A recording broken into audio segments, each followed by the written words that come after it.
You will hear a number of different recordings and you will have to answer questions on what you hear. There will be time for you to read the instructions and questions and you will have a chance to check your work. All the recordings will be played once only. The test is in 4 sections. At the end of the test, you will be given 10 minutes to transfer your answers to an answer sheet. Now turn to Section 1. Section 1. You will hear 2 flatmates, Tom and Richard, discussing the rules of their shared house. First, you have some time to look at questions 1 to 6. You will see that there is an example that has been done for you. On this occasion only, the conversation relating to this will be played first. Richard, as we discussed before with this extra bedroom in the house, we should advertise for another tenant, but I think we've got to establish rules this time. We already have 2 rules about the rent money. Remember? We pay on the 5th and expect full payment with no excuses. Sure, but I mean additional rules apart from those 2. The rule is to pay rent money on the 5th, so 5th has been written in the space. Now we shall begin. You should answer the questions as you listen, because you will not hear the recording a second time. Listen carefully and answer questions 1 to 6. Richard, as we discussed before with this extra bedroom in the house, we should advertise for another tenant, but I think we've got to establish rules this time. We already have 2 rules about the rent money. Remember? We pay on the 5th and expect full payment with no excuses. Sure, but I mean additional rules apart from those 2. Okay, there's certainly no harm in that. Remember the problems we've had with people in the past. I think we should learn from those bad experiences. You may have a point there. For example, you know that I like cooking, so I can propose a kitchen rule straight away. Every tenant must clean after use. We shouldn't allow what happened last time. You mean that guy who left all his dirty dishes piling up and food on the floor? Clean after use. We should write that down. I'm happy with that. And not only clean, but they also have to tidy up. We can't have them cluttering up our very small kitchen counter. I'm with you there. That will make life far more manageable. So, tidy up is our second cooking rule, let's say. And now, can I tell you what really annoys me? Sure. Dirty tenants. Those who just allow dirt and dust to build up around the house and don't care less. We've got to have a strict rule prohibiting that. What about a cleaning roster? We can make a list of everything that we expect to be done.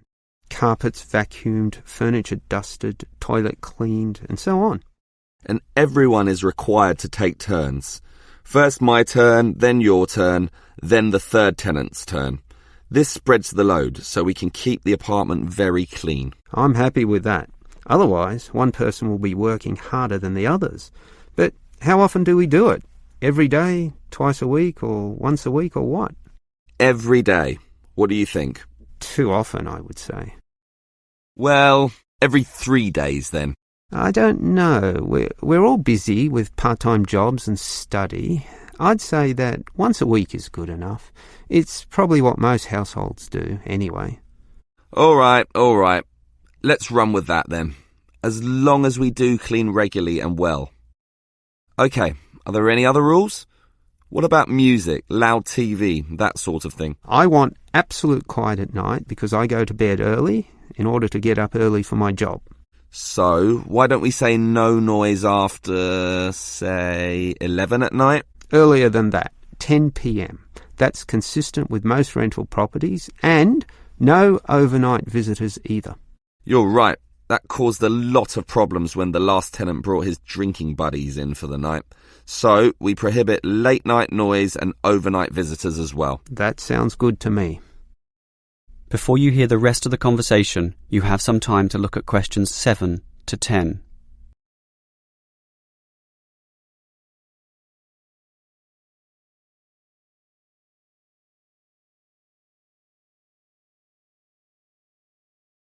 Now listen and answer questions 7 to 10. Okay, Richard. If we want to advertise for an extra tenant for the third bedroom, there's a website with an online form here that we can fill out. That will speed things up. Good idea. In fact, let's do it now and get it over and done with. Sure. The first category here is gender. I guess that means we write male or female. I think I'd prefer a male. He'd fit in with us. One of the boys, something like that.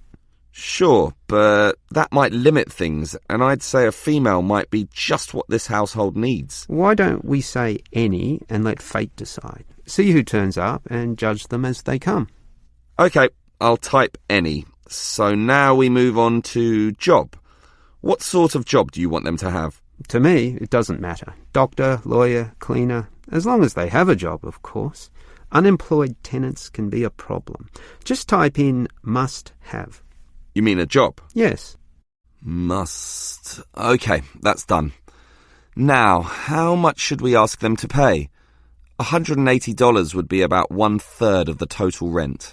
I'm doing the maths now with a calculator. The figure would be closer to $173.50. Well, let's round that up to the nearest 5. I'll type in $175 and we can share the extra $1.50. Done. Now, finally, when can we let the new tenant move in? Immediately, I'd say. The sooner the better. Type in immediately. But I'm busy this week with my job, so I'm not in the mood to interview tenants right now. And anyway, we've had just you and me for so long, what does another couple of weeks matter? So, when would you like the tenant to move in then? 1 week from now? Beginning of the month, March 1st? Later. Give it another 4 days at least. March the 5th is better for me.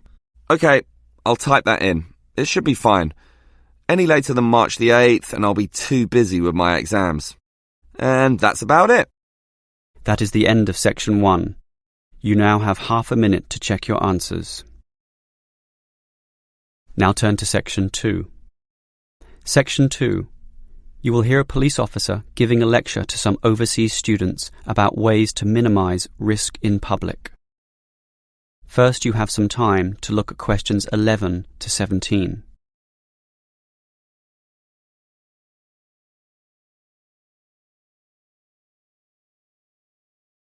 Now listen carefully and answer questions 11 to 17.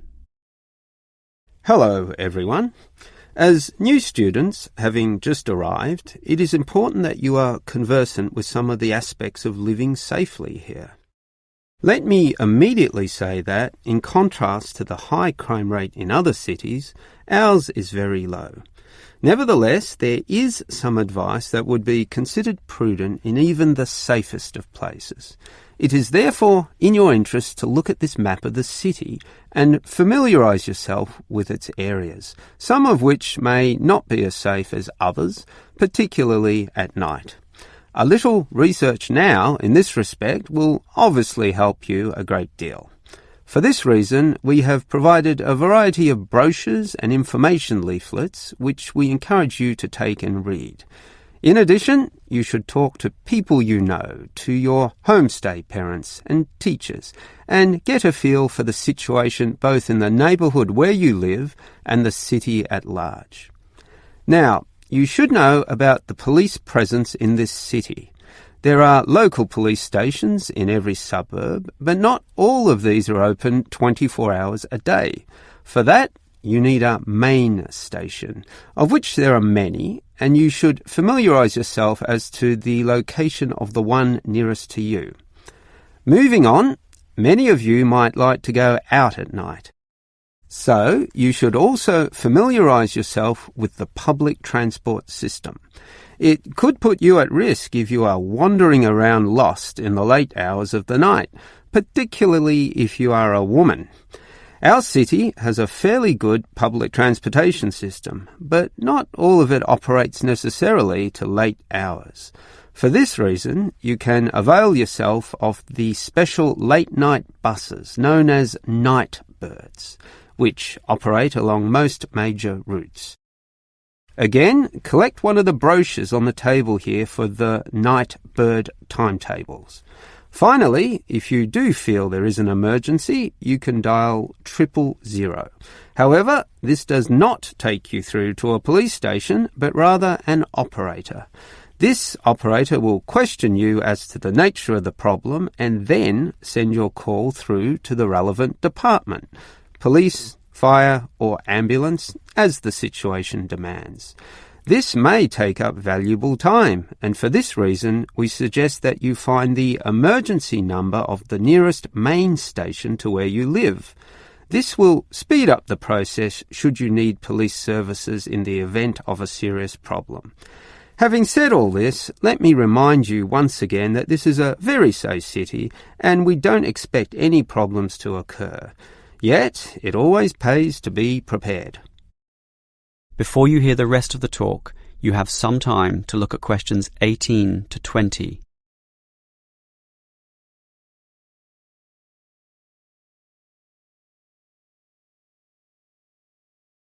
Now listen and answer questions 18 to 20. On the same subject as being prepared for problems, it is a fact that the police cannot cover every part of the city at all times of the day. Thus, it is advisable for you to take some precautions and be prepared for any problems which may occur. There are less safe areas which you may inadvertently find yourself in and, through no fault of your own, be faced with difficulties. In this respect, some people advise that women in particular carry mace or pepper spray, which can be sprayed into the eyes of an assailant. However, please be informed that these are illegal and consequently cannot be purchased, constituting, as they do, an attack weapon.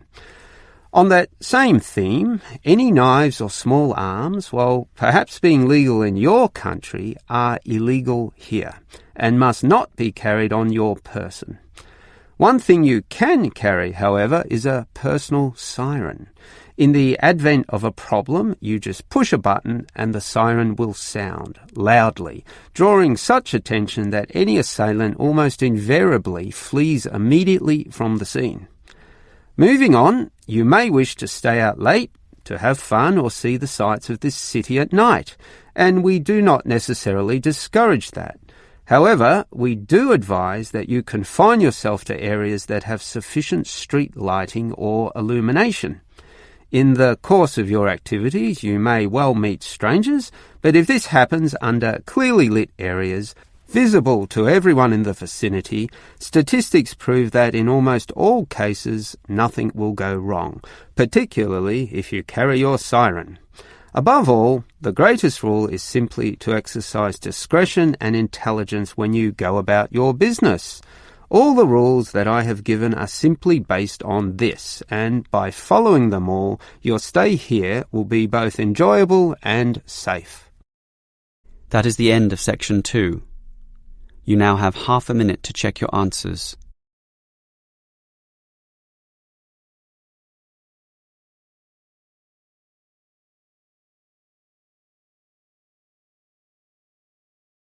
Now turn to section 3. Section 3. You will hear two students, Frank and Nicole, discussing their survey results. First, you have some time to look at questions 21 to 25.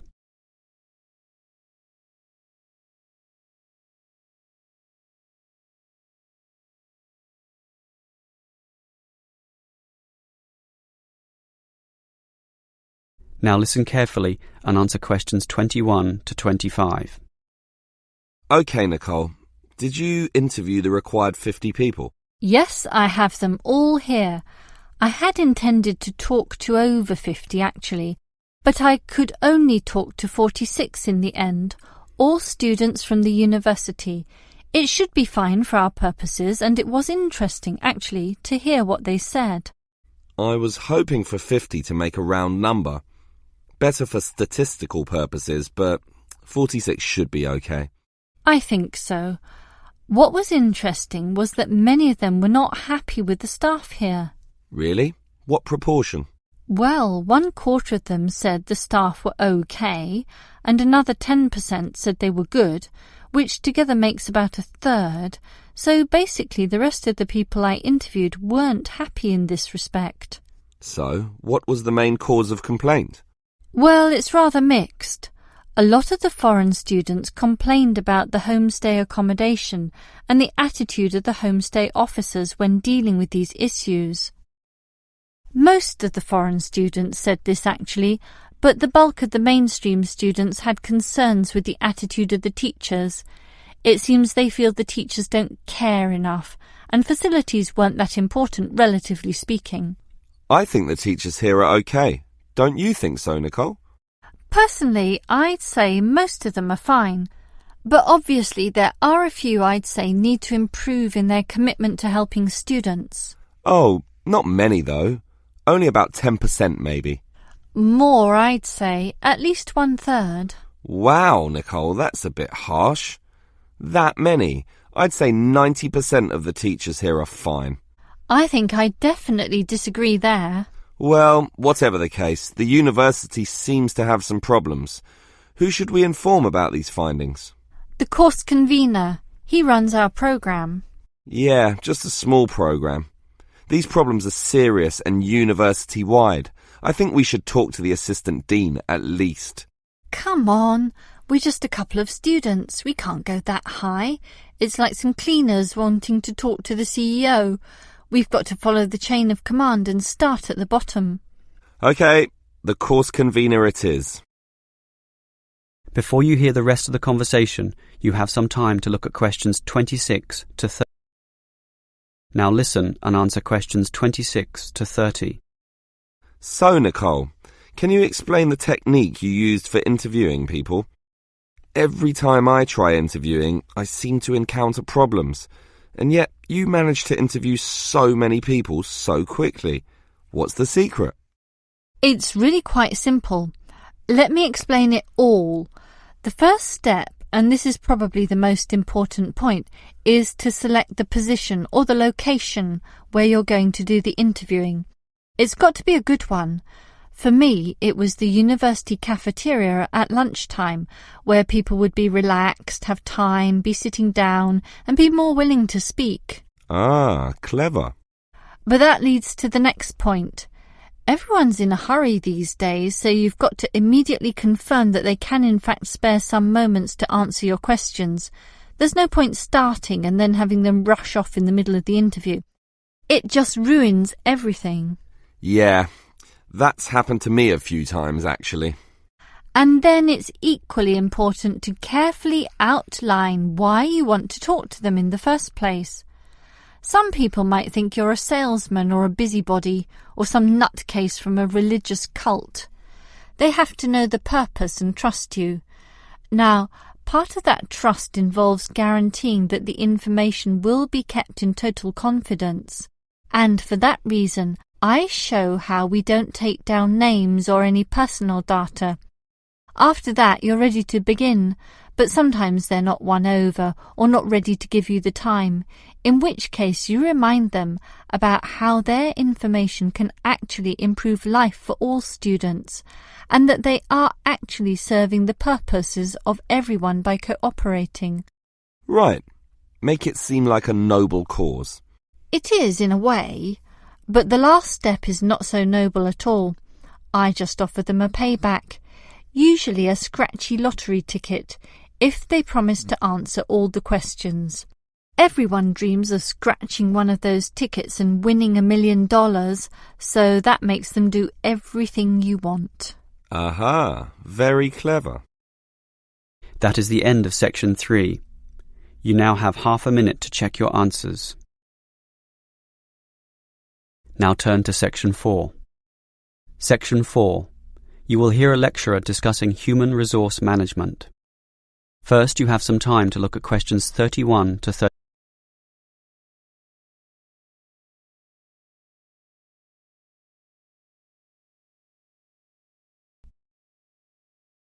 Now listen carefully and answer questions 31 to 33. Obviously, the people who work in companies need to be managed. Pay must be added up, hours clocked, and leave tallied. This is known as hard human resource management, or hard HRM. This is because it is based on hard numbers, facts and rules. That is, an impersonal, calculative aspect. And again, there must be such an outlook, with all its paper-based systems, in order to carry out company tasks. But if there's a hard, there must be a soft. And it is this soft element of HRM that I'd like to consider now. Historically, it took a long while before the importance of this soft element was realized. Originally, for example, in Henry Ford's car-making factories, workers were regarded as unthinking tools who would mindlessly repeat the same task for 8 hours a day. This attitude worked for a while. However, the Ford Motor Company faced the growing challenges of huge turnover, lack of motivation, declining quality of their product, and labor disputes. It eventually became clear that the original ethos about workers was wrong. It needed to take their human needs more into account. That leads us to the modern soft HRM model, where the staff, or human resources, are now considered one of the most important assets a company may have, an asset just as tangible as the factories, shops, and money in the bank, and something that needs to be managed in a soft way as well as hard. Before you hear the rest of the lecture, you have some time to look at questions 34 to 40.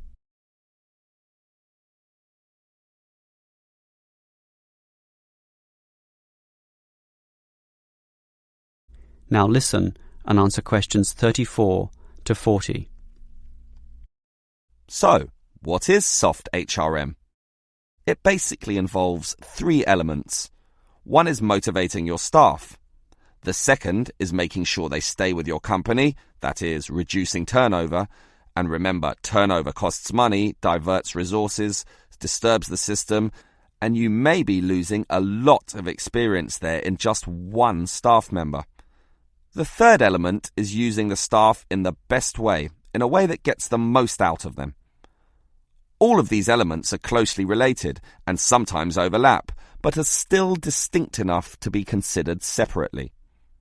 Now, let's talk about motivation first.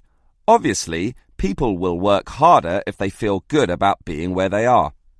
This means the company should let people know that they are significant, and you do that by emphasizing the higher purpose their job serves in society as a whole.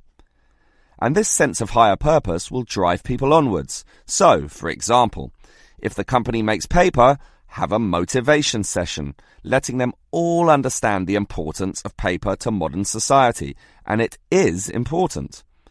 Basically, everything is important when you think about it, so make this fact clear to all. As for keeping staff, well, that also comes from motivation. But do you know the number one reason why people leave jobs? The answer? Because they don't feel appreciated. So, you need to make sure that they have this feeling. How?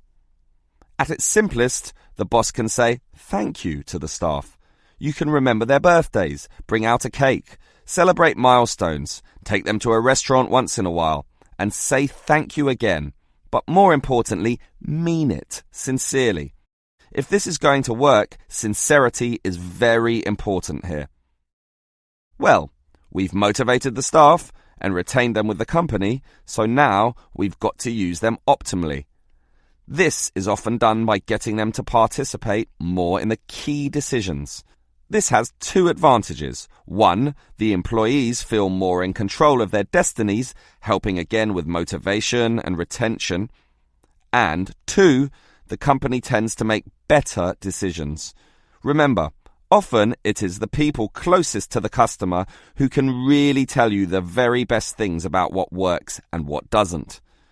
The modern organization realizes that insight, knowledge, and clever innovation can come from anyone in the company, no matter how close or far from the decision-making process they may be. That is the end of section 4. You now have half a minute to check your answers. That is the end of the listening test. In the IELTS test, you would now have 10 minutes to transfer your answers to the answer sheet.